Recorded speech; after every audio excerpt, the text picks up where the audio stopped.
하나님 말씀 로마서 4장 1절로 16절까지 말씀 우리 같이 교독하시고 마지막 16절은 한 목소리로 합독하도록 하겠습니다. 제가 먼저 로마서 4장 1절 말씀 읽도록 하겠습니다. 하나님 말씀 로마서 4장 1절로 16절까지 말씀입니다. 그런즉 육신으로 우리 조상인 아브라함이 무엇을 얻었다 하리요?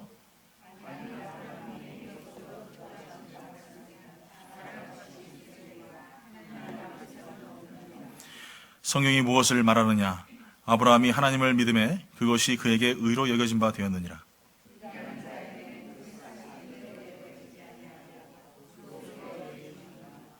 이를 아니할지라도 경건하지 아니한 자를 의롭다 하시는 이를 믿는 자에게는 그의 믿음을 의로 여기시나니.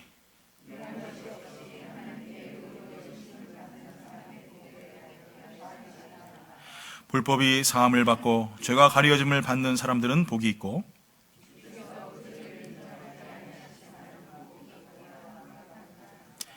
그런즉 이 복이 할라의 자에게냐 혹은 무할라의 자에게도냐 무릇 우리가 말하기를 아브라함에게는 그 믿음이 의로 여겨졌다 하노라.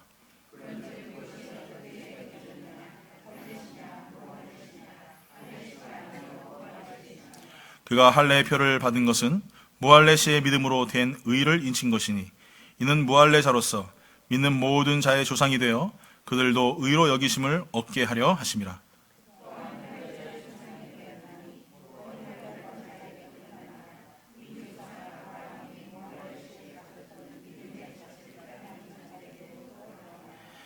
아브라함이나 그 후손에게 세상의 상속자가 되리라고 하신 언약은 율법으로 말미암은 것이 아니요 오직 믿음의 의로 말미암은 것이니라.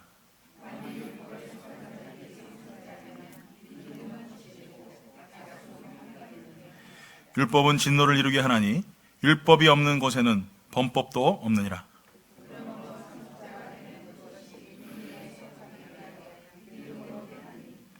그 약속을 그 모든 후손에게 굳게 하려 하심이라. 율법에 속한 자에게 뿐만 아니라 아브라함의 믿음에 속한 자에게도 그러하니 아브라함은 우리 모든 사람의 조상이니라. 아멘.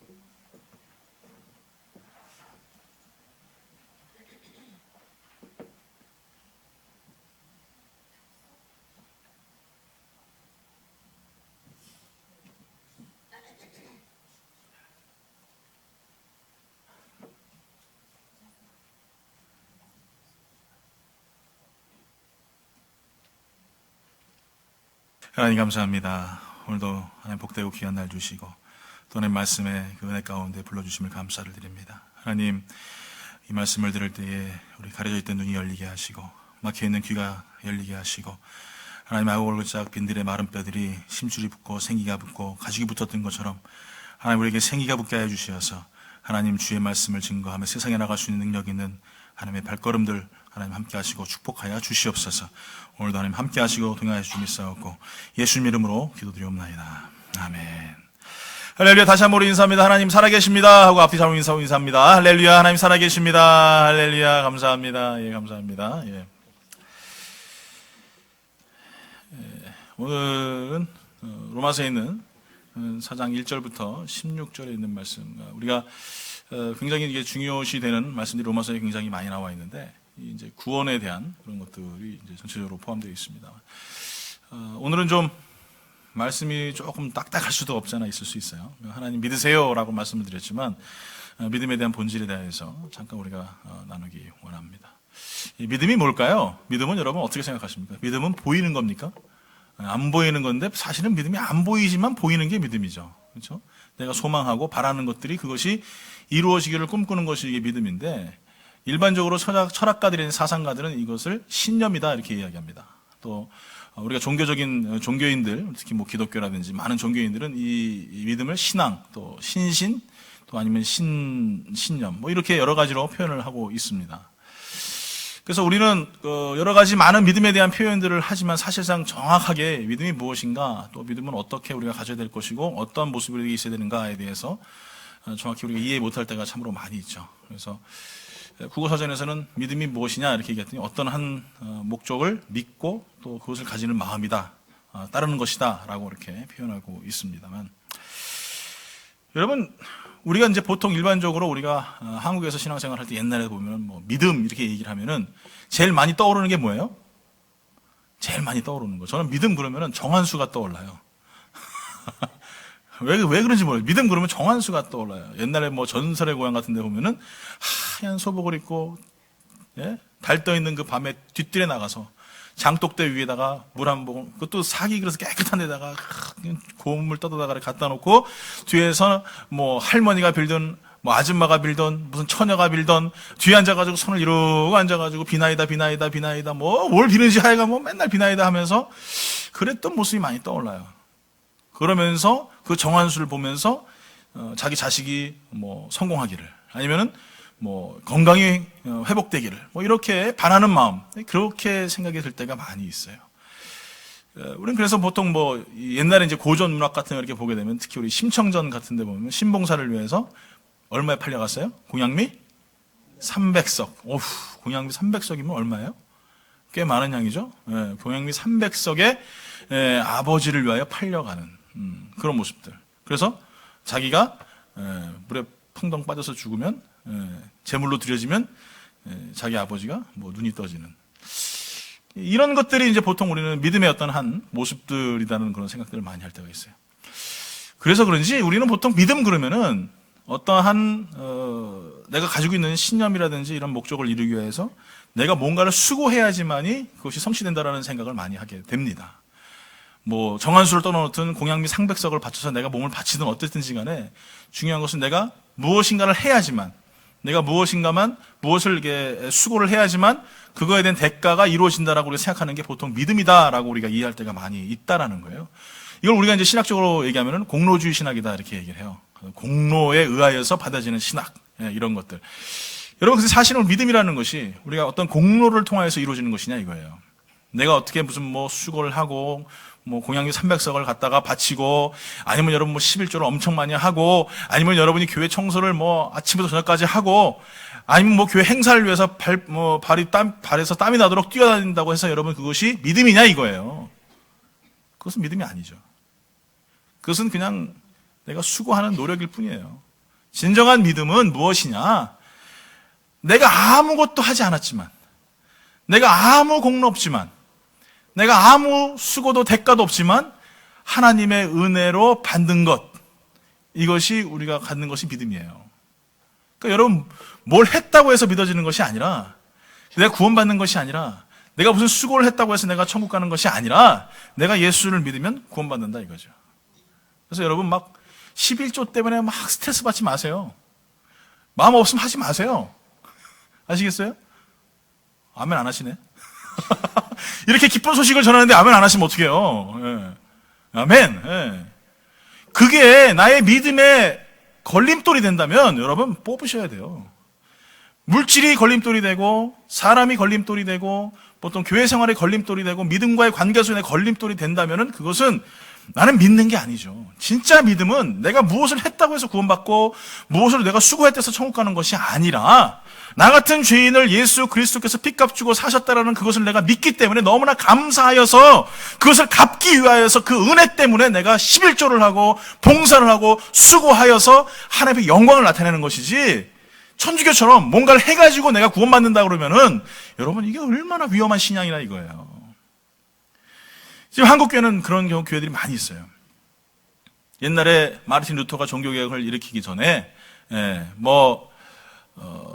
연옥이라는 곳에 가죠. 죽게 되면은 연옥이라는 천국도 아닌 지옥도 아닌 중간 지점에 딱 가 있어요. 그러면 그 자녀들이 헌금을 많이 해가지고 선행을 많이 해가지고 교회에다가 종탑 하나 달아준다든지 아니면 교회 건물 하나 사주면은 그 자녀는 어떻게 해요? 천국 가는 거예요. 교회가 그렇게 덥죠? 안 더우세요? 덥죠? 전 너무 더운데. 집사님 거기 에어컨 좀 내주세요. 너무 덥습니다. 예. 그러니까 이게 우리가 하나님 앞에서 살아가는 동안 중요시 해야 될 것은 뭐냐면 내가 종탑을 달아주고 건물을 사줬다고 해서 내 부모가 천국 간다면은 여러분 수억이라도 바치죠. 근데 그건 아니라는 거죠. 구원받는 것은 내가 어떻게 하나님 앞에서 무엇인가를 수고했다서 구원받는 것이 아니라 오직 믿음으로만 나가는 건데 그것은 어떤 공로에 의한 구원이 아니라는 거죠. 오직 예수 그리스도를 믿는 그 믿음, 그걸 통해서 나가는 거예요. 근데 이스라엘 백성들은 이 공로주의에 빠져 있었어요. 가장 대표적인 게 뭐냐? 할례라는 거예요, 할례. 그래서 할례를 받은 사람들, 그리고 할례를 받지 않은 사람들로 구분을 합니다. 그래서 할례자와 무할례자로 구분을 하는데, 할례를 받은 사람들은 하나님의 백성이다 이렇게 얘기해요. 그리고 할례를 받지 않은 무할례자들은 하나님의 백성이 아니다 이렇게 이야기를 해요. 그래서 사도 바울이 이것들에 대해서 이야기하는 게 뭐냐면, 그럼 할례 받았다고 해서 하나님의 자녀고, 하나님 할례를 받지 않아서 하나님의 자녀가 아니냐? 자, 그렇다면 아브라함을 한번 보자. 아브라함이 할례를 언제 받았느냐? 하나님이 아브라함에게 너 의롭다라고 한 것이 무엇이냐? 믿음이다 하면서 뭐라고 말씀하시냐면 로마서 4장 1절부터 3절까지 말해요.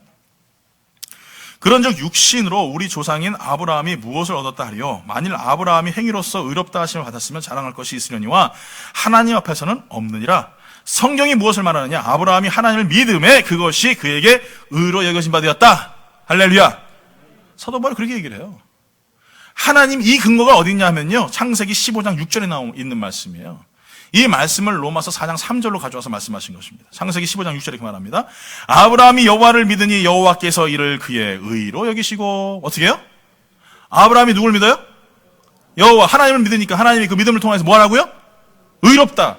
자, 그런데 이 이스라엘은 뭘 얘기했냐면 아브라함 할례 받은 자다 이거예요.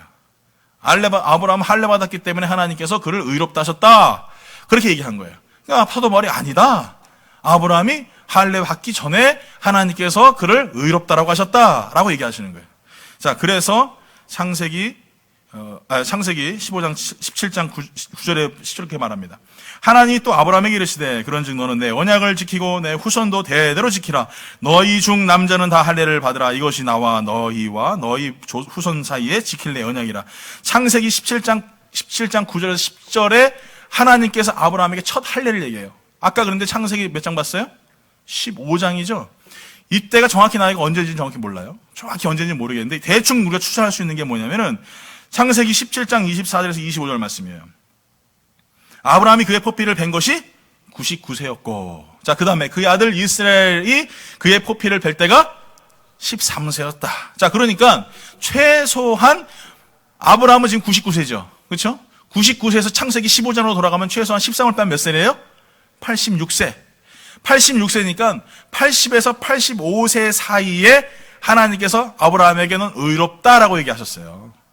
이해 가십니까? 그러니까 하나님은 어떤 행위를 통하여서 할례를 받아서 네가 의롭다라고 이야기하신 것이 아니라는 거예요. 창세기 15장에 그 나이가 80세에서 85세 그 사이에 하나님은 아브라함 보고 뭘 보고 의롭다고 말씀하셨냐면은 그 믿음 보고 하나님이 의롭다고 하신 것이지 할례를 받았다고 해서 너가 의롭다라고 말씀하신 게 아니라는 거예요. 그렇기 때문에 여러분, 우리가 분명히 하나님께서 우리를 믿음으로 의롭다라고 말씀하시지 여러분이 수고로 통하여서 의롭다라고 말씀하지 않으세요. 여러분 교회를 많이 한다고 여러분 의롭다고 하지 않으세요. 그 마음에 기쁨이 없는데 여러분 그 마음속에 하나님을 향한 소망과 즐거움 없이 하나님의 일을 하는 것이 얼마나 지옥 같은 줄 아십니까? 이것만큼 큰 형벌이 없어요. 얼마나 고통스러운지 몰라요. 여러분, 죄송한 얘기지만 여러분 예수 안 믿었으면 얼마나 편해요? 그렇죠? 오늘도 아침부터 전국 노래자랑 음악 틀어놓고 따다다다다다다 뭐 이렇게 하면서 여러분 얼마나 좋겠어요. 안 보세요? 오늘도 저만 또 타락한 인간으로 만드시는군요. 제가 전국 노래자랑 너무 좋아하거든요. 송혜 할아버지 나오셔가지고 하시는 건 너무너무 좋아요. 그거 보고 그냥 편하게 앉아서 뭐 뒤에 나가서 잔디 좀 깎다가 오이나무도 좀 손봤다가, 오이나무가 아니죠, 오이도 좀 손봤다가 장미도 좀 잘랐다가 상추 좀 잘라가지고 아침에 나왔다 점심에 삼겹살 거먹고 소주 한 잔 탁.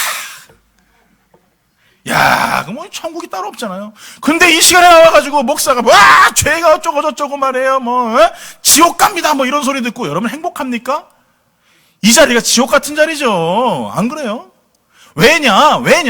내 안에 믿음이 없으니까 이게 지옥 같아지는 거예요. 내 공로로 하나님 앞에 천국 가려고 하니까 이게 지옥 같은 거예요. 오늘 사랑하는 성도 여러분, 우리에게 분명히 알아야 될 것은 할례로, 나의 공로로, 나의 수고로, 나의 노력으로 천국 갈 수 있다면 여러분 오늘부터 열심히 여러분 수고하세요. 열심히 여러분 헌금하시고 열심히 여러분 하나님 앞에 여러분 봉사로 애쓰세요. 그런데 그게 아니란 말이에요. 우리가 구원받을 수 있는 유일한 방법은 뭐다? 몰라요? 절에 와 있어요 제가? 예? 뭐예요, 여러분? 뭐냐니까? 믿음이라고요. 믿음. 믿음으로 구원받는 거예요. 내 공로가 아니에요. 그 믿음으로 하나님 앞에 나아가는 거예요. 그 믿음으로 승리하는 거예요. 그래서 로마서 1장 10절에 말합니다. 복음에는 하나님의 의가 나타나서 믿음으로 믿음에 이르게 하나니 기록된 바 오직 의인은 믿음으로 말미암아 살리라. 오직 의인은 믿음으로 사는 거예요. 그 믿음으로 살아가는 거예요. 마르틴 루터가 이 로마서 박사거든요. 아무리 로마서를 봐도 고행으로 천국 간다는 얘기가 없어요. 성경 어디를 봐도 무릎으로 성전을 기어 올라가니까 그 수고로 그 고통으로 내가 성화됐다는 단어가 한마디도 없는 거예요. 근데 이 로마서를 연구하다가 로마서 1장 17절에 있는 말씀, 오직 의인은 믿음으로 말미암는다. 이 말씀에 완전히 박살나버린 거예요. 내 수고가 아니구나. 내 노력이 아니구나. 내 공로가 아니구나. 오직 하나님으로부터 주어지는 그 믿음, 그걸로 내가 나아간다. 오늘 사랑하는 성도 여러분, 근데 우리가 왜 자꾸 공로주의의 신학을 따라가는 줄 아세요? 왜 우리가 자꾸 수고해서 천국 가려고 하는 줄 아세요? 간단합니다. 십자가는 너무 무겁거든요. 십자가는 너무나 고통스럽거든요. 십자가는 너무나 아프거든요. 그래서 차라리 교회에서 백흉하고 돈으로 때우는 게 편하거든요. 그래서 공로주의 신학, 기복주의 신학, 물질 만능주의 신학 이런 것들이 자꾸 팽배해지는 거예요. 여러분 죄송한 얘기지만 미국에 있는 어떤 교회는요, 목사가 여기다가 금목걸이를 막 주렁주렁 몇 냥을 달고 나와요. 반지도 막 다이아 반지 막 끼고 나와가지고 뭐라고 얘기하는 줄 아십니까? 내가 예수를 믿었더니 이렇게 부자가 됐다. 봐라, 이거 다이아 반지고 이거. 그래서 뭐라고 하냐면 헌금 많이 해라. 그럼 너희들도 이렇게 나처럼 부자 된다. 이렇게 얘기를 해요. 오늘 사랑하는 성도 여러분, 우리가 필요한 것은요, 다이아 반지가 아니고요. 우리가 필요한 것은 금목걸이가 아니고 좋은 차, 좋은 집이 아니라 예수의 십자가예요. 그 십자가는요, 금칠한 것도 아니고요. 그 십자가는 다이아, 1kg은 큰 겁니까? 저희 집사람 제가 다이아 반지 사줬더니 안 믿더라고요. 롱타이머고. 막 깨물어봐요. 달라스에 사왔다고 막. 저 같은 거지가 그런 거 사올 데가 어딨냐고 뭐 그러는지 하여간 자존심 되게 상하더라고요. 지금도 제가 놀려먹지만. 하여간 여러분, 자그만한 쥐똥만한 여러분 다이아라도 박혀 있었겠습니까? 아니요. 십자가에는 그런 거 없어요. 십자가에는요, 예수님의 피가 있어요. 십자가에는요, 그저 하나님 말씀에 순종하셨던 예수님의 그 겸손함이 있어요. 우리가 바라봐야 될 것은 그거지. 예수 믿었더니 돈 많이 벌었더라. 예수 믿었더니 좋은 차 샀더라. 예수 믿었더니 건강해졌더라. 예수 믿었더니, 물론 맞는 말이에요. 이것도 하나의 복 중에 복이지만은 그것은 정작 진정한 복의 개념이 아니라는 거죠. 오늘 사랑하는 성도 여러분, 로마서 4장 4절부터 5절까지 이렇게 말해요. 일하는 자에게는 그 싹이 은혜로 여겨지지 아니하고 보수로 여겨지거니와 이를 아니할지라도 경건하지 아니한 자를 의롭다 하시는 이를 믿는 자에게는 그의 믿음을 의로 여기시나니. 이게 참 복잡하죠? 간단한 말이 이거예요. 일하지도 않아서 여러분 생각해보세요. 내가 맨날 집에 놀고 있는데 돈을 누가 줘요. 한 달에 막 5,000불씩 막 10,000불씩 줘요. 그러면 여러분 어떻게 하시겠어요? 그 주신 분한테 땡큐, 감사합니다. 그냥 맨날 이렇게 놀고 먹을 수 있게 너무너무 감사합니다. 이게 뭐예요? 은혜죠, 은혜. 이게 은혜예요. 그런데 여러분, 내가 일을 해요. 직장 가서 일을 해서 시간당 10불씩 받고 시간당 20불씩 받고 일을 해요. 근데 여러분 갑자기 계산을 딱 해봤더니 1시간 빠졌어. 20불 안 줬어. 그럼 화나요, 안 나요? 화나지. 당연히 화나지. 내가 열심히 일했는데 왜 돈 안 줘? 그러면서 어떻게 해요? 어디 가요? EDD 가죠. 20불 안 줬다고 EDD 가지. 왜? 이거는 은혜가 아니라 뭐예요? 싹이에요. 내가 일을 했기 때문에 당연히 받는 거예요. 자, 여러분, 구원이 내가 일해서 받았어요? 여러분 수고하셨어요? 내가 구원받기 위해서 오늘 내가 피를 좀 흘려봐야지. 예수님처럼. 예수님처럼 십자가에 한번 달려봐야지. 여러분 잃어보셨냐고. 이게 아니잖아요. 구원은 내가 아무것도 안 해도 한 달에 5,000불씩, 10,000불씩 따박따박 내 청천장에 들어오는 것처럼 그렇게 공짜로 주어지는 거예요. 뭐만 있으면? 믿기만 하면. 믿기만 하면은 주어지는 거예요. 이것이 하나님의 은혜란 말이에요. 그래서 우리에게 필요한 것은 뭐냐면요, 은혜로 살아가는 자가 돼야 돼요. 은혜로 살아가는 자. 여러분, 5월달 어머니 날 해서 어머니 은혜에 감사합니다. 또 스승의 날 해가지고 스승의 은혜에 감사합니다. 우리는 은혜라는 단어를 막 붙이잖아요. 왜냐하면은 어머니로서의 해야 할 일을 하셨지만 자녀는 그게 아니란 말이죠. 어머니가 그렇게 안 해도 나는 당연히 어머니한테 그걸 구할 수 있는 이유나 목적이 없어요. 그렇지만 어머님은 나에게 그렇게 해주셨어요. 선생님도 마찬가지예요. 봉급은 받지만 선생님이 제자들에게 자기가 할 수 있는 최선의 노력을 다하고 가르치는 것은 내가 할 만큼만 적당히 하면 되는 거지, 스승으로서의 어떤 그런 사랑이라든지 이런 것까지 줘가면서 할 의무는 없어요. 그런데 그렇게 하니까 스승의 은혜에 감사한 거고 어머니 은혜에 감사한 거예요. 내가 준 거 없지만, 내가 베푼 거 없지만, 그렇지만 한도 끝도 없는 사랑으로 나에게 주시니까 그게 감사한 거예요. 믿음의 사람들은요, 그렇게 살아가야 되는 거예요.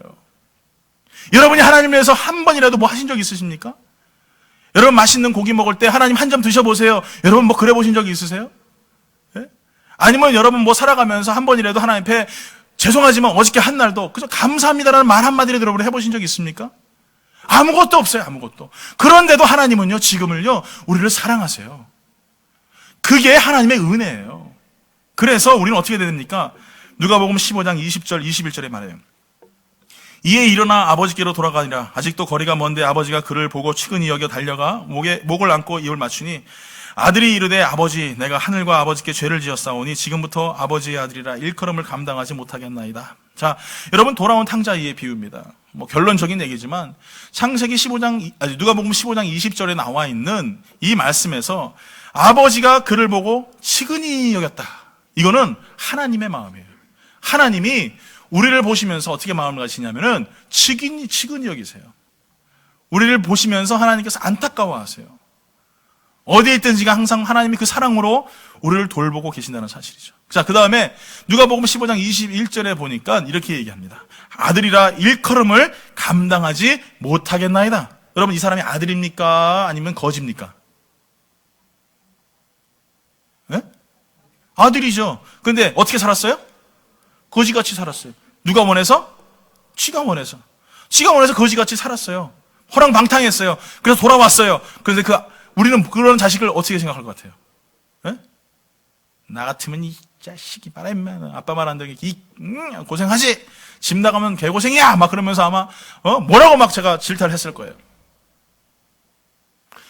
우리에게 필요한 것은 뭐냐 하면은요, 하나님 앞에서 하나님 나를 측은히 여기시는 것처럼, 내가 하나님이 바라보는 그 사랑을 바라보는 것처럼 우리는 어떤 마음을 가지면 항상 빚진 자의 마음을 가지고 살아가야 돼요. 죄인된 마음. 내가 당신 앞에서 아들이라 일컬음을 감당할 수 없습니다. 이 마음 가지고 살아야 돼요. 그런데 얼마나 우리는 교만한지요. 그런 마음 전혀 없습니다. 하나님 앞에서 어쩜 이렇게 당당한지 몰라요. 기도해도 하나님 주세요. 요즘 주세요 뭐 하면 감사하지 뭐, 내놓으세요 아주 뭐 맡겨놨는지 말이에요. 하나님 나 건강 맡겨놨으니까 내놔요. 내가 다 망쳐놓고서는. 예? 하나님, 예? 나 돈 지금 필요하니까 당장 내놓으세요. 예? 자기가 다 잘못 써놓고선. 이게 우리의 기도 방식이에요. 뭔 달라고 하는 기도를 이렇게 많이 하는지 말이에요. 저도 그래요. 기도에 한 80% 달라고요. 하나님 주시옵고, 하나님 내놓으시옵고, 없으시면 옆집 꺼서라도 하나님 갚으시옵소서. 뭐 이렇게 내가 기도한단 말이죠. 여러분에게 얼마나 우리가 참 철면피인지 모르겠어요. 어떻게 보면은요, 이 탕자는 그 양심이라는 게 있어요. 양심이라는 게. 아들이라 일컬음을 내가 부르기에 너무나 부끄럽습니다라는 그 마음이 있다라는 거예요. 그런데도 어떻습니까? 하나님께서 그 아들, 그 탕자를 어떻게 해요? 감싸주시고 품어주시고 하시면서 금가락지 끼워주시고 새 신발 신겨주시고 옷 새로 싹 목욕시켜줘서 주시면서, 봐라, 멀리 떠났던 내 아들이 돌아왔다 하면서 온 동네 사람 불러다가 잔치하고 살찐 송아지를 잡고 기뻐하면서 영광 돌리는 모습이, 여러분, 우리가 성경을 통해 보지 않습니까? 이게 하나님의 마음이에요. 그래서 우리는 다른 거 없습니다. 항상 하나님 앞에 은혜 받은 자의 삶, 항상 내 마음속에 이 빚진 자의 마음이 있어야 되는 거예요. 받을 수 없는 그 은혜, 정말 감당할 수 없는 그 은혜, 이것을 받은 사람이라는 사실을 우리가 기억하면서 여러분 살아가야 되는 것이에요. 여러분, 만약에 누가 집들이를 간다고 생각해 볼게요. 집들이를 딱 갔는데, 집들이 갈 때 보통 뭐 가지고 가세요? 네? 비누, 또 한국에서 옛날에 뭐 성냥 막 이만한 거 막 사들고 가고, 예. 또 뭐 화장지 술술술 잘 풀리라고 화장지 사가지고, 어떤 초 사가지고 알타라고 초 사가지고 가고, 뭐 이러지 않습니까? 집들이 갈 때. 근데 미국에서는 보니까 뭐 케이크도 사가지고 가고, 타이도 사가지고 가고, 뭘 사가지고 가더라고요. 그래서 딱 문 열고 딱 들어가가지고, 이렇게 딱 선물을 줘요. 근데 그 사람이 무슨 선물을 샀냐면은, 뭐 가가지고 코스코 가가지고 그 500불짜리 로봇 백큐을 딱 사가지고 간 거예요. 뭐 너무 좋죠. 그럼 딱 박스를 딱 열어보니까 막 500불짜리 막 로봇 백큐 나오니까 막 모르세요, 여러분 이거? 몰라요? 뭔지 몰라? 그냥 이거 손백큐만 하세요? 이게 있어요, 그런 거. 이렇게 단추 딱 누르면 지가 쥐 다니면서 청소하는 거 있어요. 능력대심 하나 구입하시길 바랍니다. 그거 사가지고 갔어요. 그래가지고 로봇가 막 청소하고 막 이런 로봇 사면 얼마나 기뻐요. 그렇죠? 기쁘겠죠? 저희 집 이사 가면 나중에 하나 사다 주세요. 너무 기쁠 것 같아요. 막 너무 행복할 것 같아요. 그럼 어떻게 할 것 같아요, 여러분? 나 같으면. 너무너무 고맙잖아.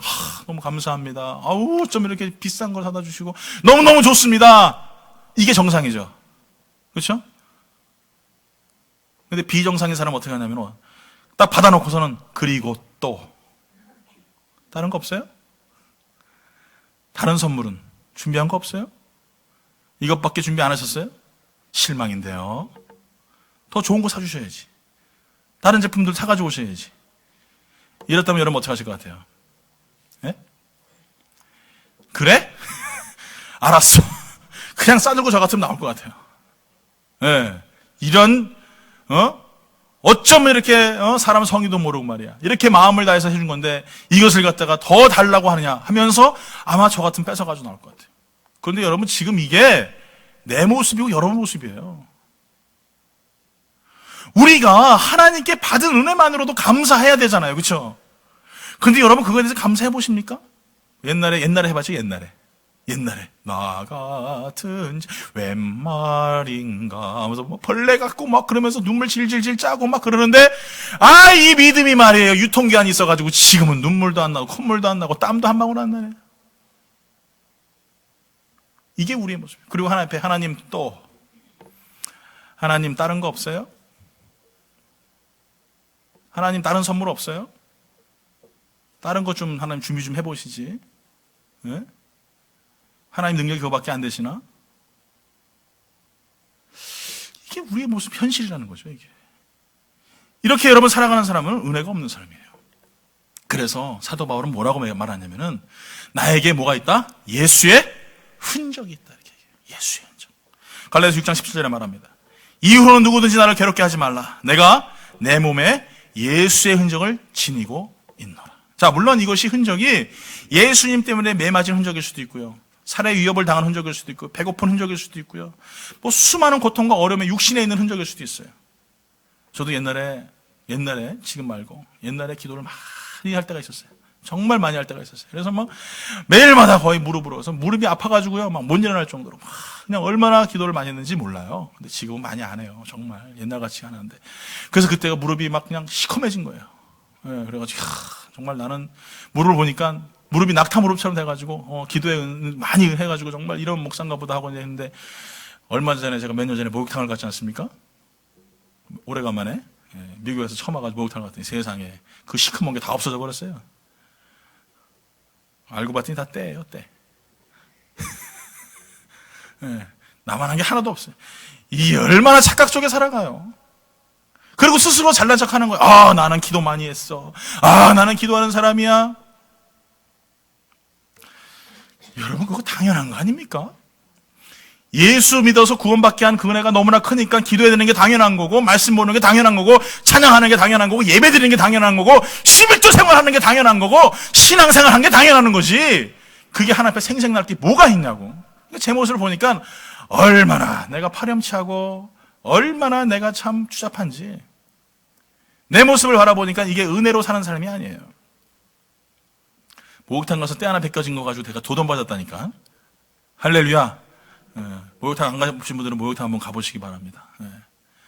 여러분, 근데 우리에게 필요한 것은 뭐냐면 정말 이 하나님의 그 은혜의 흔적이 나의 삶 속에 있어야 되는 거예요.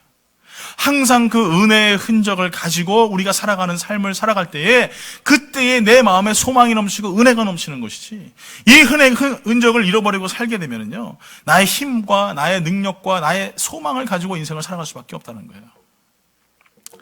오늘 사랑하는 성도 여러분, 날마다 나를 살리신 예수 그리스도의 그 은혜의 흔적이 있길 예수 이름으로 축원합니다. 그 흔적이 여러분을 통치하시고 그 흔적이 여러분을 다스릴 수 있도록 여러분 살아가야 되는 거예요. 그래서 내가 교만할 때쯤 되면은 그 예수의 흔적을 바라봄을 통하여서 예수님이 나에게 이렇게 큰 은혜를 주셨구나 깨닫고 돌이키는 거예요. 그 은혜를 바라보면서 하나님 정말 감사합니다 하면서 돌이키며 살아가는 거예요. 그러니까 내 속에 이 예수의 흔적이 있는 사람은 믿음대로 살아갈 수밖에 없어요. 그 흔적을 가지고 살아가는 사람들은 결코 어떤 시험과 어려움들이 와도 좌로 우로 흔들리지 아니하는 삶을 살아갈 수밖에 없어요. 그래서 여러분의 인생 가운데 어떤 것이 예수의 흔적이십니까? 예수 믿다가 조롱당하십니까? 또 예수 믿다가 여러분 기도를 많이 하셔가지고 정말 무릎이 낙타 무릎이 되셨습니까? 여러분 또 예수 믿다가 정말 많은 어려움들과 고난을 당하셨고, 어떤 분은 예수 믿다가 또 사업에 손해를 볼 때도 있고, 또 예수 믿다가 여러 가지 많은 불공평한 일들을 당할 때도 있습니다. 이것이 다 예수의 흔적이에요. 그런 것들 항상 바라보시며 살아가셔야 되는 거예요. 그 은혜를 소망하면서 여러분 살아가야 되는 거예요. 그래야 나의 삶에 은혜가 넘치고 기쁨이 넘치는 것입니다. 마태복음 7장 22절부터 23절까지 이렇게 말합니다. 그날에 많은 사람이 나더러 이르되 주여 주여 우리가 주의 이름으로 선지자 노릇을 하며 주의 이름으로 귀신을 쫓아내며 주의 이름으로 많은 권능을 행하지 아니하였나이까 하리니 그때에 내가 그들에게 밝히 말하되 내가 너희를 도무지 알지 못하니 불법을 행하는 자들아 내게서 떠나가라 하시니라. 자, 뭐라고 얘기합니까? 예? 그날에 많은 사람이 나더러 이르되 주여 주여. 이게 뭐예요? 예수님 믿는 사람들이에요. 예수님 모르는 사람들이 아닙니다. 근데 이 사람들이 뭐라고 얘기하냐면은 주의 이름 뭘 했다고요? 선지자 노릇했습니다. 선지자가 뭐예요? 구약시대는 하나님과 인간의 중간의 역할을 감당하는 샤멍이에요. 그러니까 쉽게 말하면 무당 같은 역할을 하는 거예요. 이게 샤머니즘이라고 하지 않습니까?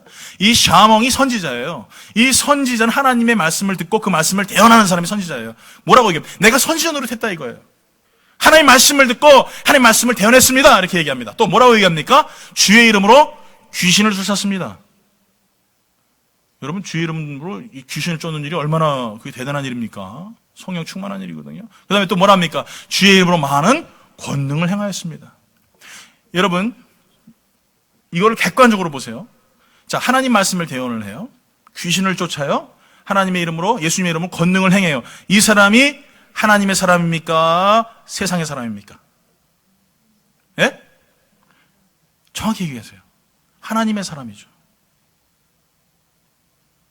말씀을 대언하고 선지자 역할을 감당하고 귀신을 쫓고 하나님의 권능을 행하는 사람은 하나님의 사람이에요. 근데 주님께서 뭐라고 말하세요? 23절에 그때 내가 그들에게 말하여 밝히 말하되 내가 너희를 도무지 알지 못하니 불법을 행하는 자들아 내게서 떠나가라 이렇게 말씀하신다. 얼마나 무서운 말씀인지 몰라요. 여러분이 아무리 하나님 말씀을 많이 알고 말씀을 꿰뚫고 있어서 하나님 말씀을 증거하고 여러분 귀신을 쫓아내고 하나님 권능을 행한다고 해도 가장 중요한 것은 뭐냐면은 하나님이 나 모른다고 하면 그거 끝이에요. 아시겠어요? 하나님이 나 안다고 하셔야지 하나님이 나 모른다고 하면 끝이란 말이에요. 하나님의 은혜에 예수의 흔적이 없는 사람들은 이렇게 살아가는 거예요. 자기 중심으로 살아갑니다. 자기 중심대로 이야기하고 자기 중심대로 생각하고 자기 중심대로 하나님의 능력을 보여주고 자기 중심대로 하나님의 놀라운 역사를 통하여서 귀신을 내쫓아요. 하나님도 그렇게 도구로 사용하세요. 그렇지만 중요한 것은 뭐냐? 하나님이 내 너 모른다고 말씀하신다는 거예요. 오늘 여러분, 아무리 여러분 우리가 큰 교회를 한다고 해도요, 엄청 큰 교회를 해가지고 많은 사람들이 막 그냥 여기 우글우글 거려도 하나님이 모른다고 하면 소용없어요. 제가 여러분의 기도해가지고 귀신도 쫓고요, 뭐 권능을 행하고 병 고쳐도요, 하나님이 저 모른다고 하면요, 저는 여기서 이렇게 할 일이 없어요.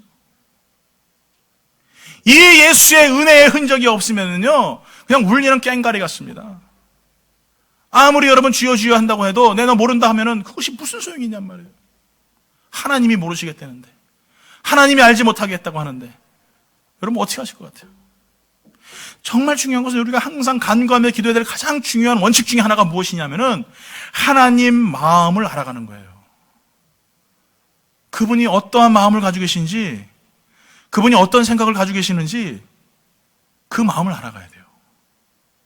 그래서 하나님은요, 죄 짓는 걸 싫어하세요. 아무리 여러분 이 자리에 나와서 예수를 믿는 척을 해도 죄를 가지고 하나님 앞에 나아갈 수가 없어요. 목사도 마찬가지고, 장로도 마찬가지고, 권사도 마찬가지고, 아무리 여러분 훌륭한 직분자고, 아무리 신앙생활을 오래 해도 하나님의 은혜가 없으니까 죄 짓잖아요. 하나님의 은혜가 없으니까 죄 가운데 살아가잖아요. 여러분 이 앉아서 주일날 뭐 종교 행사하는 거죠. 군대에 있을 때 초코파이 하나, 교회에서 그러면 하나로 다 몰리고, 초코파이 2개, 천주교로 다 몰리고, 불교에서 초코파이 5개, 그러면 5개로 다 몰리고 말이에요. 이게 종교 행사지 뭐예요. 오늘 여러분 교회에서 복 안 준다고 하면 여기 앉아 계실 분 누가 계시겠어요? 아마 오늘 이 설교 듣고 아마 다음 주엔 다 안 나올걸? 예? 복 안 준다는데 교회에서? 하나님은 이 복하고는요 관심이 없으세요. 진짜 복은 뭐냐면 내가 하나님을 아는 것이고 하나님이 나를 알아가는 거예요. 그래서 죄 지면 안 되는 거예요. 철저히 회개해야 되는 거고 돌이켜야 되는 거예요.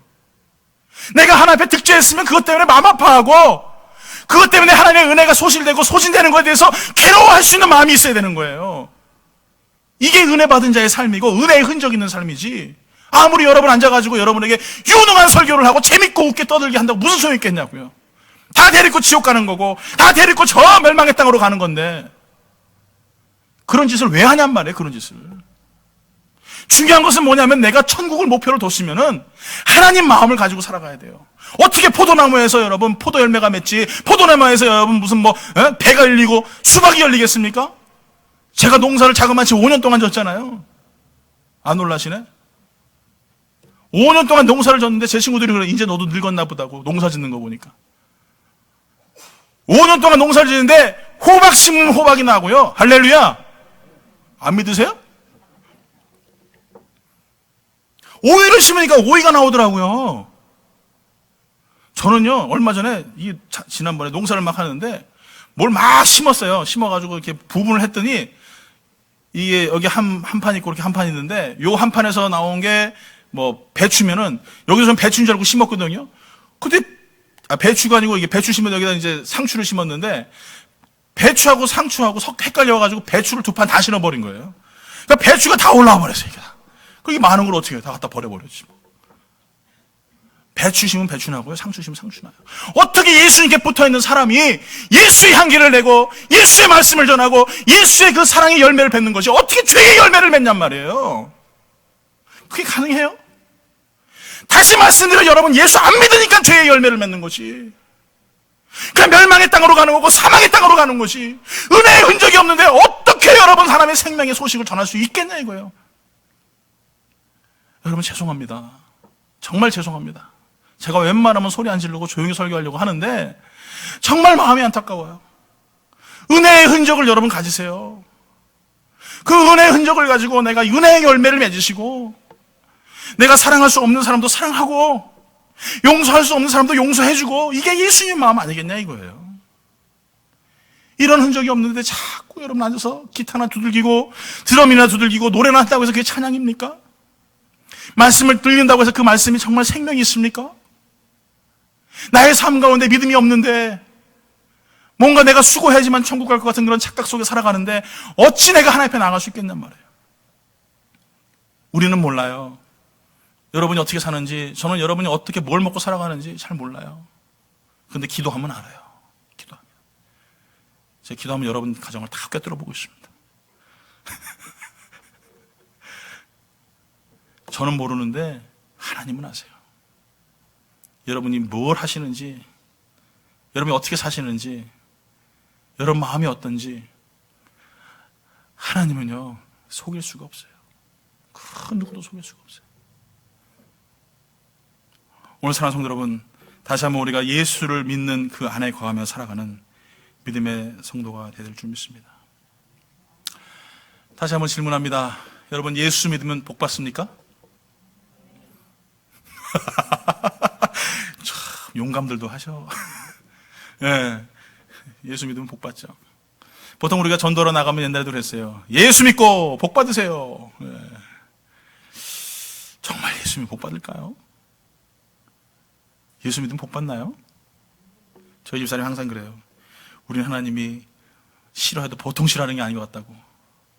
왜 그러냐니까 맨날 그냥 어렵고 힘들고 가난하고, 정말 전기가 그냥 뚝뚝 끊어지고 막 그냥, 예? 냉장고 막 전기 끊어져가지고 음식 다 썩고 뭐, 여러분 그 얘기하면 한도 끝도 없어요. 그래서 하나님 우리 너무나 싫어하시나 보다. 저는 그 말 듣고요, 마음이 그냥 막 어느 때는 그런 것 같아요. 정말 하나님 나 싫어하신가 보다. 어떤 목사들은 그냥 뭐 주구장창 해가지고 뭐 아무것도 안 했는데도 그냥 아버지 교회 물려받아가지고 말이에요. 목회도 잘하는데 우리 아버지는 사업 쫄딱 망해가지고 3번씩이나 딱지 붙어가지고 이 고생을 시키고 말이야. 도대체 우리 아버지는 뭐 하는 거야? 뭐 이런 생각 들 때가 있었어요. 그런데 말씀 읽다가 깨달았어요. 사도 바울도 봤더니 나보다 더 심하더라고. 이 사람은 정말 인간적으로 봤을 때 저주받은 사람이에요. 안 그래요? 죽을 때 어떻게 죽었어요? 목 잘려 죽였잖아요. 목 잘려 죽는 거야. 그냥 뭐 그거 죽는 거 그런가 보다 생각하겠죠. 그런데 그냥 모집에 40에 한 대 감한매 39대를요 5번 맞았어요. 예? 4, 5, 20 얼마예요? 200대. 거기에 5번 빼면 몇 대예요? 예? 195대. 계산을 해보니까 이 로마의 사람이 아닌 이상, 로마 군인이 아닌 이상 유대인들은 죽일 수가 없어요. 일반 사람들은요. 유대인들은 죽일 수가 없어요. 로마 사람만 죽일 수가 있는데 평균적으로 때려보니까 40대 때리면 다 죽더라. 그래가지고 39대 때린 거예요. 법으로 이렇게 정해놨어요. 39대 5번 맞았어요. 사람이 살겠어요? 죽겠어요? 피 터지고 막 그냥 엉덩이가 터지고 말이에요. 돌 맞아가지고 말입니다. 여러분 돌 맞아보셨습니까? 돌 한번 맞아보세요. 여러분 눈이 핑 돌아가요. 돌 맞아가지고 죽을 뻔하고 말이에요. 파선당하고 3번씩이나 파선됐잖아요. 목숨을 그래가지고 성경에 봤더니 고린도 후서에 봤더니 내가 하나님 앞에 저주받은 자로 끊어진 것처럼 생각이 들 정도로 아주 고통스러웠다라고 성경은 말하고 있어요. 봤더니 나보다 더 심하네 이 사도 바울은. 저는 갔다가 명함도 못 붙여요. 그 사도 바울 봤더니 또 사도 바울이 그러는데 예수님 봤더니 사도 바울은 또 예수님에 비하면 아무것도 아닌 거예요. 여러분 예수 믿으면 복 받습니까? 다시 한번 질문할게요. 복에 대한 열망이 가득하시네. 여러분 예수 믿고 복 받으셔야 돼요. 정말 복 받으셔야 돼요. 근데 진짜 예수 믿고 복 받는 것은요, 그거는 예수 믿고 복 받으세요. 예수 믿고 복 받으세요 하는 거는 그냥 다리 공사하다가 다리가 조금 금이 가가지고 땜질 공사하는 거나 똑같아요. 예수 믿고 복 받는 것이 아니라 예수 믿고 구원받아야죠. 예수 믿고 천국 가야죠. 예수 믿고 변화돼야죠. 예수 믿고 포도나무에서 포도 열매 맺는 것처럼 은혜의 열매를 맺어야죠. 이것이 하나님의 믿음으로 사는 자들의 삶의 모습이라는 거예요. 오늘 하나님의 백성들에게 필요한 것은 무엇입니까? 다른 거 없어요.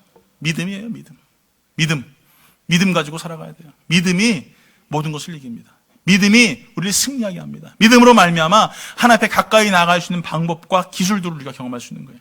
그러니까 믿음이 없이는 어떻게 합니까? 하나님을 기쁘시게 할 수가 없다 이렇게 말씀하세요. 믿음 없이는 하나님 기쁘시게 못해요. 그래서 우리는 믿음 가지고 살아가는 겁니다. 여러분 믿음이 무엇입니까? 우리가 믿음은 하나님의 백성으로서 살아가야 될 가장 중요한 요소 중에 하나예요. 그러니까 믿음으로 하나님을 바라보고 믿음으로 살아가는 삶을 살아갈 때에 내 생각이 바뀌고 소망이 바뀌는 것입니다.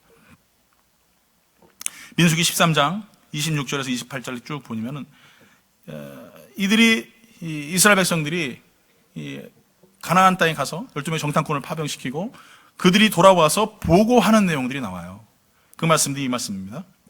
바람광양 가데스에 이르러 모세와 아론과 이스라엘 자손이 온 회중에 나아가 그들에게 보고하고 그 땅에 과일을 보이고 모세에게 말하 이르되 당신이 우리를 보낸 땅에 간즉 과연 그 땅에 젖과 꿀이 흐르는데 이것은 그 땅의 과일이니이다. 그러니 그 땅 거민은 강하고 성읍은 견고하고 심이 클 뿐 아니라 거기서 아낙 자손을 보았으며 아말렉인은 남방 땅에 거주하고 헤딘과 여부스인과 아모리인은 산지에 거주하고 가나안인은 해변과 요단가에 거하더이다. 예. 자, 이 말씀을 보니까 여러분 어떻습니까? 예. 이 말씀이 사실이에요? 거짓이에요? 사실이죠. 정탐을 보낼 때 가장 중요한 목적은 뭐냐면 사실 그대로 보고 사실 그대로 보고하는 게 정탐의 가장 중요한 목적이에요. 자, 이들이 뭘 했습니까? 가가지고 포도 열매를 따가지고 왔어요. 봐라, 기가 막히지 않냐? 정말 말 그대로 이렇게 풍성한 열매를, 풍작을 이루는 곳이 가나안 땅이다. 그러면서 그들이 얘기한 게 뭐냐 하면은 이렇게 얘기합니다. 그들은 강하고 성읍이 견고하다. 그 다음에 심이 크다. 거기에는 뭐가 있다? 안악자손이 있다. 안악자손은 뭐냐면 거인이에요, 거인. 예, 저기 골리앗의 그 조상들이에요. 골리앗이 안악자손이에요. 이 골리앗같이 어마어마한 사람들이 있다. 자, 봤더니 또 남방 땅에 누가 있다? 아말렉인이 있고, 또 헷인과 여부시는 아모르인은 어디 산다고요? 산주에 거하고, 해변가에 누가 있어요? 자, 보세요, 여러분. 동서남북 다 바라보니까 어디 뭐가 있어요? 사람들이 다 거주하고 있어요. 우리가 비집고 들어갈 공간이 없다 이거예요. 맞는 말이에요, 틀린 말이에요? 맞는 말이죠. 정답이죠. 정확히 봤죠. 들어갈 자리가 없어요. 어딜 들어가겠어요? 예? 남방 지역에는 아말렉인이 있고, 산지에도 아모리인이 있고, 해변가에는 가나안이 있는데, 산에도 해변가에도 남방 다 그 좋은 땅에도 다 차지하고 있는데 어떻게 우리가 들어가냐? 있는 그대로 사실을 보고했어요. 그랬더니 이 이스라엘 백성들이 그 말을 듣고요, 마음이 어떻게 해요? 물 녹듯이 녹았대요. 물이 어떻게 녹아요? 얼음은 녹는 건 봤어도 물이 녹는 건 잘 못 봤어요. 근데 그만큼 완전 흐물어졌다 이거예요. 사실 그대로 얘기했는데 그 사실이 어떻게 되냐면은 그 사람들에게 마음에 물녹듯하는, 굉장히 힘들게 포기하는 마음을 줬다라는 거예요. 이들은 지금 하지 못하는 것에 대하여서 이야기하고 있어요. 다시 말하면 이 10명의 정탐꾼, 12명 중에 여호수아와 갈렙 뺀 이 10명은 다시 말하면요, 가고 싶지 않은 거예요. 거기에 들어가면은 싸워야 되고, 거기 들어가면 피 흘려야 되고, 거기 들어가면은 수고해야 되니까 가기 싫은 거예요. 그래서 이들이 핑계를 대고 있습니다. 못한다는 핑계를 대고 있습니다. 마음이 없으니까, 할 마음이 없으니까 핑계만 되는 거예요. 여러분, 할 마음이 있으면 어떻게 핑계 되겠어요? 여호수아와 갈렙은 할 마음이 있으니까 뭐라고 합니까? 됐다! 저들은 우리의 밥이다! 하나님께서 허락하시면 우리는 그 가나안 땅에 들어가서 우리 승리하고 그 땅 우리 것으로 만들 수 있다! 점령할 수 있다! 마음이 있는 사람들은 그런단 말이에요. 마음이 있는 사람들은. 좀 더 깊이 들어갈까요? 마음이 있고 없고는요, 믿음에 따라 달려진다는 거예요. 하나님을 믿는 믿음, 하나님을 믿지 않는 그 믿음, 그것도 믿음이니까.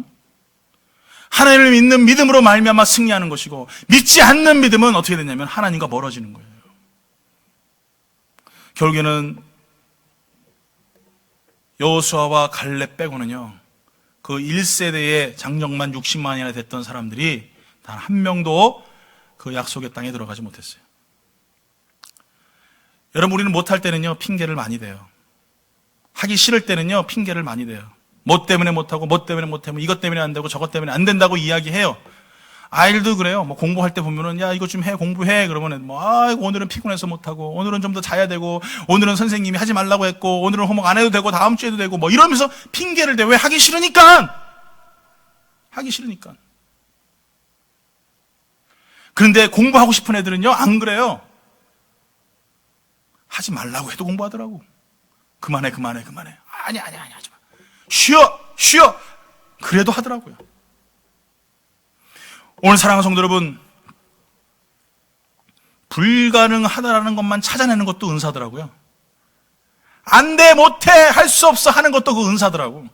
누가 주는 은사? 마귀가 주는 은사. 하나님 안에서 못할 게 있어요, 없어요? 죽으세요? 하나님 안에서 못할 게 있어요, 없어요? 없습니까? 진짜? 하나님 안에서는 하나님이 못한다, 스탑해라, 그러면 못하는 거예요. 하나님이 할 수 있다, 하나님이 하면 되는 거예요. 이 말씀은요, 하나님께서 모세를 지명하여 부르셨을 때에 처음부터 약속하셨던 거예요.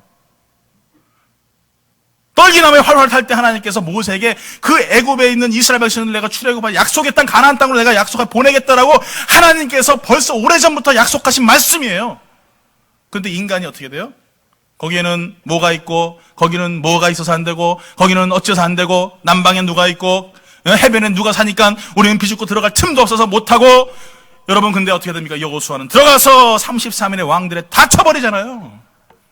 여리고성 손 한번 대봤습니까? 하루에 한 바퀴 마지막 7바퀴 들고 소리 왜 하고 지르니까 여리고성이 우르르 무너져 버리지 않습니까? 전쟁도 제대로 안 해봤지만 33인의 왕들이 다 그 앞에 굴복을 합니다. 이게 하나님을 믿는 사람과 믿지 않는 사람의 차이예요. 믿지 않는 사람은 맨날 못해요. 믿지 않는 사람은 맨날 안 된다고 해요. 이유만 됩니다. 뭐가 없어서 못하고 뭐 때문에 안 되고 안 된다는 것만 찾아요. 그것도 은사라고 말씀드렸잖아요. 마이가 주는 은사. 그렇지만 하나님이 주는 은사는요, 무엇이든지 가능한 거예요. 예수님께서 피 흘리셨으니까. 그 피의 공로를 의지하여 내가 예수의 이름 명하노니 모든 아픔과 질병과 괴로움들은 물러갈 치료다. 낫는 거예요. 야, 우리 교회는 뭐 이래요, 왜? 저기 충청도 분들만 계세요, 여기? 제가 충청도 집회 가가지고 할렐루야 그러면 한 박자 쉬었다가, 아멘. 이러더라고요? 전라도는 할자만 나와도, 아멘 이래요. 저는 전국 집회를 다 다니는데 찬양 집회 나가고 그러면은. 근데 우리 교회는 뭐예요, 이거? 뭐 이렇게 섞여 있는데도 왜 이래요? 예? 경상도도 빠르더구만. 아멘은 뭐예요? 이 말씀이 내 겁니다라고 고백하는 거예요. 그 말씀이 나에게 영향력이 있는 거예요. 어떤 할머니가 자기 아들이, 그 집 할머니도 4대째 독자래요. 그래가지고, 그냥 겨우게 해가지고 아들 하나 낳았는데 그 아들도 임신을 못 해가지고 아들을 못 낳은 거예요. 그래가지고 할머니가 그 며느리 데리고 와가지고 목사님 얘 좀 기도해달라고 해서 기도를 했대요. 그랬더니 목사님, 그냥 얼마나 열심히 기도했겠어요. 예수, 이런 가정이 하면서 막 기도하지 않겠습니까? 땀을 뻘뻘 흘리며 기도하는데 옆에서 앉아있던 그 권사님이 그 며느리한테, 야, 아멘 해라, 아멘 해라, 아멘 해라. 이게 아멘 안 하는 거야, 계속. 그래가지고 할머니가 얼격길에, 에라, 이씨, 내가 아멘 하겠다. 아멘! 아멘! 했더니 놀랍게도 그 할머니가 해놨잖아요. 아니, 웃으려고 하는 얘기가 아니라 사실이라니까, 이게. 아들 낳았대요, 그 막둥이. 그분도 교회 장로님이시라고 그러더라고. 자기가 간증을 그렇게 해요. 우리 소망 있는 줄 믿습니다. 아멘 하면 이 말씀이 내 말씀 되는 거예요. 할렐루야! 그래서 여러분, 우리에게 필요한 것은 뭐냐 하면은 이 믿음으로 나아가는 거예요. 하나님, 나는 부족하고 나는 불충하여서 하나님 마음 알지 못하지만 하나님이 하라고 하시면, 하나님이 가라고 하시면, 하나님이 성취하시겠다고 약속하셨으니 주님 내가 믿고 나아가니 하나님 이루어 주시옵소서. 그러면 이루어질 줄 믿습니다라고 나아가는 거예요. 이 소망이 있을 때 승리하는 것입니다. 여러분, 가나안 땅에 들어갔을 때 시므온이요, 1차 인구조사와 2차 인구조사 했더니 시므온 지파가 1차 인구조사 때는요 약 6만 명 정도 됐어요. 5만 9천 몇 명인데, 그런데 2차 인구조사 때 가나안 땅에 들어갈 때요 2만 2,200명으로 마지막으로 어떻게 되냐면 총계를 냈더니 자그마치 3만 7,100명이라는 인구가 줄어들었어요. 제일 처음에 출애굽할 때는요 인구수가 이 시므온 지파가 3위 안에 들었던 지파예요. 굉장히 사람이 많았었어요. 그런데 가나안 땅에 들어갔을 때 3만 7,100여 명이 줄어드는 이유는 뭐냐면요 간단합니다. 믿음으로 행하지 않고 발람의 사건에 동참을 하고 또 하나님 앞에 대적했을 때 하나님께서, 여러분 구약시대는요 하나님의 축복은요 우리가 지금 말하는 것처럼 물질적인 축복뿐만 아니라 자녀의 축복이에요. 하나님이 축복의 증상들을 그대로 보여주신 거죠. 하나님의 대적하고 하나님 말씀 떠나고 교회를 해방하는 자들에게 하나님께서 어떻게 하셨는지 그 유다 지파의 인구수만 봐도 알 수가 있는 거예요. 오늘 여러분 분명히 알아야 할 것은 내가 믿음으로 하나님의 일들을 이루겠다라는 각오가 있어야지, 자꾸 여러분 내 방법, 내 실력, 내 의지 가지고 믿음이 아닌 다른 방법으로 무엇인가 하려고 하면은 우리는 절대 하나님의 나라를 이룰 수가 없습니다. 사람 보고 여러분 우리 하나님의 일 하지 마세요. 믿음으로 행하세요. 그 믿음으로 말미암아 내가 하나님 앞에 어떻게 나아갈 것인가, 믿음으로 주의 뜻을 어떻게 이룰 것인가, 여러분 고민하세요. 이럴 때에 하나님의 삶의 모습들이 나의 삶 가운데 충만하면 나타나는 것입니다. 내가 실력 있는 것이 아니잖아요. 내가 물질 있는 것도 아니고 내가 자랑하는 거 아무것도 없지만, 그렇지만 나의 힘은 오직 하나님께 있습니다. 나의 능력은 오직 하나님께 있습니다. 이렇게 고백하며 살아가는 거예요. 이게 여러분 믿음의 삶을 살아가는 백성의 모습이에요. 정말 여러분 하나님 믿으십니까? 믿으셔야 돼요. 그 하나님이 이루실 것을 믿으시고 그 하나님이 통치하실 것을 믿으시고 내가 기도하면 응답하실 것이라는 것을 믿으셔야 돼요. 그럴 때에 하나님께서 이루시고 역사하시는 것. 여러분, 기도할 때 질병 낫지 않습니까? 기도할 때 하나님 물질 풀어주시지 않습니까? 기도할 때 하나님 모든 문제를 해결하시고 하나님 치유하시지 않습니까? 여러분, 우리에게 필요한 것은 믿음이에요. 그 믿음으로 나아갈 때 역사하시는 주님 만나시고 그로 말미암아 승리할 수 있는 능력 있는 믿음의 귀한 삶을 살기를 예수의 이름으로 축원합니다. 오늘 사랑하는 성도 여러분, 다시 한번 우리의 모습을 바라보면서 정말 나의 삶 가운데 주어지는 놀라운 축복들, 또 이것은 나의 힘이 아닌 하나님의 능력으로 말미암아 온다는 사실을 기억해야 돼요. 이 말씀까지 하면은 시간이 좀 많겠지만 제가 오늘 다윗에 대해서 잠깐 말씀드리고 싶어요. 제가 지난주에도 다윗은 정말 기적이 단 한 번도 없었던 사람이다라고 말씀드렸지만 이 다윗은 어렸을 때부터 싹수가 아주 있었던 사람인 것 같아요. 형들에게 아버지의 말 따라서 음식을 배달하러 갔었던 그 당시에 이스라엘 백성들이 이 골리앗과 싸우고 있었지 않습니까? 근데 이 골리앗이 매일 아침마다 나와서 40일 동안 하나님을 저주하고 하나님을 비방하는 그 얘기를 40일 아침마다 나와서 소리를 질러가면서 얘기를 하는 거예요. 그런데 여러분, 단 한 명도 40일 동안 싸우려고 나오지가 않았어요. 저는 이 말씀이요, 야, 이거 좀 너무하지 않나? 하나님을 믿는 사람들이, 하나님을 섬기는 사람들이 하나님을 비방하고 있는데 40일 동안 단 한 명도 나와서 창을 들고 싸우려고 하지 않았다는 거에 대해서 너무나 참 이 말씀을 읽으면 가슴이 아픈 거예요. 이게 현대의 우리의 모습하고 너무나 똑같은 것 같아요. 하나님 편에 서 있지만 하나님 편에 서 있지 않는 우리의 모습. 40일 동안 그렇게 골리앗이 하나님을 비방하는데도 그 한 명도 비방하는 그 소리 앞에서 겁나고 두려워해가지고 창도 칼도 내려놓고 숨어있는 그 이스라엘 백성들이 현대 교인의 우리의 모습과 너무 똑같다는 거예요. 근데 그것도 그럴 것이 이 골리앗의 키가 어마어마하지 않습니까? 예. 지금으로 따지면 3m 15 정도 된대요. 3m. 여러분, 3m 15면 얼마 정도 됩니까? 네, 제 2배라고 생각하시면 돼요. 제 2배. 예. 제 2배 더 되죠. 제가 1m 50이에요. 하여간 뭐 더 돼요. 하여간. 여러분, 2m만 돼도요, 이렇게 쳐다봐야 돼요. 이렇게. 제가 데이비스에 잠깐 갈 일이 있었는데, 데이비스에서 뭐가 나와요. 봤더니, 머리를 이렇게 나오는데, 이렇게 나와요. 이렇게. 알고 봤더니 데이비스 풋볼 선수들이에요. 근데 걔가 제일 작은 애래. 와, 얼마나 큰지, 등치가 이만. 근데 골리앗이 3m 15니 얼마나 크겠냔 말이에요. 그 말씀을 봤더니, 여러분, 골리앗이 사무엘상 17장 5절에서 7절까지 말이에요. 파워포인트는 없습니다만, 머리에 노트구로 썼고 몸에는 비늘 갑옷을 입었으니 그 갑옷의 무게가 놋 5,000세겔이다. 갑옷이 5,000세겔이 지금으로 하면은 50kg이에요. 50kg. 이게 여러분 50kg 상상이 안 가세요? 쌀 여러분 20kg인가요? 예? 20파운드? 뭐 하여간 50kg 여러분 몸에 지니고 있다고 생각해요. 그 다음에 그의 다리는 놋 각반을 찾고, 좀 말도 힘드네. 놋 각반을 찾고, 예, 어깨 사이에는 놋창을 메었으니 그 창자루는 배틀채 같다. 창자루가 배틀채 같대요. 배틀채가 뭐예요, 여러분? 이렇게 씩씩씩씩 하는 거 있잖아요. 요만한 거 이렇게 씩씩 하잖아요. 창자루가 그렇게 작아 보였다는 거예요. 자, 그 다음에 창날은 철만 600세겔이요. 600세겔. 이게 어마어마한 거죠. 또 방패 든 자가 앞서 행하다. 방패가 얼마나 큰지 방패를 들고 따라가는 사람들이 있어요. 3m 15에 갑옷만 50kg이고 창자루만 600세겔인 사람인데, 여러분 이 사람 앞에 섰을 때 여러분 얼마나 무섭겠냐고요. 그러니까 단 한 명도 안 나가는 거예요. 단 한 명도 안 싸워요. 그런데 다윗이 깎아가지고 사람들 많이 앉아있는데 막 얘기하는 거죠. 아니, 저 인간이 뭔데 감히 우리가 믿는 하나님을 욕하느냐. 그 옆에 있던 사람이 그걸 들은 거예요. 지가 가서 안 싸우고 그 얘기를 갖다가 사울왕한테 가서 얘기를 한 거지. 그러니까 사울왕이 다윗을 불러요. 봤더니 청년이야, 조그만 애야, 어린 사람이에요. 그래가지고 사울왕이 그 다윗에게 옷을 입힙니다. 자기의 갑옷을 입히면서 내가 가서 저 가가지고 싸우겠나이다 하니까, 네가 가서 싸워본 적 있느냐? 그랬더니 싸워본 적이 한 번도 없대요. 그럼 어떻게 싸우겠느냐? 내가 목동인데 양을 치던 목동인데 내 양을 사자나 곰이 물어가면은 내가 쫓아가가지고 곰의 수염을 잡아가지고 입을 벌려서 양을 가져왔나이다. 싸움 한 번도 해봤어요? 안 해봤어요? 그런데 뭐라고 얘기했냐면요, 저는 참 이 말씀이 너무 도전이 되는 거예요.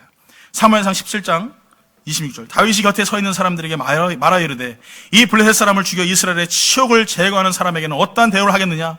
이 해를 발례를 받지 않는 블레셋 사람이 누구에게 살아계신 하나님의 군대를 모욕하느냐? 하면서 하나님 앞에 나아가는 모습을 보게 됩니다. 근데 사울왕이 자기가 나가 싸우면 되지 다윗에게 옷을 입혀요? 싸울 마음이 있어요, 없어요? 없어요. 사울왕은 싸울 마음이 전혀 없는 거예요. 자기는 안 싸우고 싶어. 그래서 누굴 보내요? 다윗을 보낸 거예요. 어린 소년을 보낸 거예요. 갑옷 입혀서. 근데 갑옷이 맞아요, 안 맞아요? 안 맞아요. 제가 사이즈가 어떻게 되죠? 5호 사이즈 됩니까? 몇이에요? 10? 하여간 예.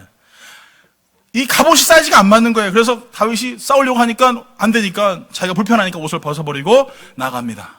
그럼 창이라든지 칼이라든지 좀 들고 나가야 되는데 아무것도 가지고 온 게 없는 거예요. 아버지 심부름 왔으니 뭐 가져갈 게 있겠어요? 가지고 온 거 물맷돌 하나, 길바닥에 있는 물맷돌 돌멩이 5개 짚고 나아갑니다. 그랬더니 골리앗이 소리 지르며 그러는 거예요. 야, 네가 뭔데 나를 그렇게 우습게 여기고 나오느냐? 내가 너를 오늘 찢어서 내가 오늘 독수리에 밥이 되게 하겠노라. 그랬더니 다윗이 뭐라고 얘기합니까? 너는 창과 단창으로 나오지만 나는 주 여호와의 이름으로 나아가노라. 할렐루야. 이게 믿음이죠. 어린 꼬맹이가 3m 15 되는 사람과 싸울 수 있어요. 저도 못 싸워요, 겁나서. 그런데 너는 창과 단창을 의지하지만 난 만군의 여호와의 이름을 믿노라. 나는 그 이름을 믿노라. 그래서 나아가는 거예요. 믿음이 있으면요, 핑계가 없어요. 믿음이 있으면요, 불 속이라도 뛰어들고요. 믿음이 있으면요, 사망의 음침한 골짜기라도 서슴없이 나아갑니다. 믿음이 없으니까 핑계대고, 믿음이 없으니까 안 된다고 하고, 믿음이 없으니까 아무것도 못한다고 이야기하는 거지, 믿음이 있으면은, 하나님을 믿으면은, 이 다윗처럼 무엇이든지 할 수 있다라고 나아갈 수 있는 거예요. 오늘 여러분 하나님 믿으시길 간절히 축원합니다. 다윗과 같이 내 손에 아무것도 든 거 없고 싸울 만한 능력도 없고 힘도 없지만 정말 장대하고 큰 저 골리앗이 그 문제가 내 앞에 있지만 그러나 여호와 하나님, 그 하나님 이름만 의지하고 주님 내가 나아가오니 주님 이루어 주시옵소서, 주님 성취하여 주시옵소서 라고 나아갈 수 있는 믿음의 성도 되길 예수 이름으로 축원합니다. 오늘 한패 찬양하며 나아갑니다. 오늘 전에 찬양하며 나아갈 때 주님 내가 믿습니다. 어려움을 만날지라도 낙심된 일을 만날지라도 주님 내가 주님 믿습니다. 오늘 다시 한번 고백하면서 하나 앞에 나아갈 수 있는 믿음의 귀한 성도들 되길